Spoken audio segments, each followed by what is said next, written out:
இப்போ உனக்கு என்ன தர போறாங்கன்னு கை நீட்டுற நீ? நான் உனக்கு கிஃப்ட் கொடுக்க போறேன்னு தோணுச்சுன்னா அந்த எண்ணத்தை இப்பவே அழிச்சிரு. சரி பொங்காத விடு. நீ எனக்காக கிஃப்ட் வாங்கிட்டு வருவேன்லாம் நான் எதிர்பார்க்கவே இல்லை. உனக்கு எந்த ஒரு ரிட்டர்ன் கிஃப்ட் தரல. நான் அதை பத்தி யோசிச்சேன். ஆனா என்ன கொடுக்கறதுன்னு தெரியல. ஆனா இப்ப நான் தெரிஞ்சுக்கிட்டேன். கவலைப்படாத ககாஷி. நீ சொன்ன விஷயம் எனக்கு இப்போ ஞாபகம் இருக்கு. நான் கொடுக்க போற விஷயம் உனக்கு பயன்படாதுன்னு நினைக்காத.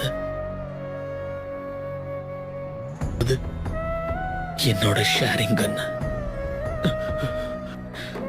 எனக்காக உன்னோட மெடிக்கல் நெஞ்சுட்சுவை யூஸ் பண்ணி என்னோட இடது கண்ணை மொத்தமா வெளியே எடுத்து ககாஷியோட இடது கண்ணாக பொருத்திடு. ககாஷி சீக்கிரம் வா, நாம இதை உடனே செஞ்சாகணும்.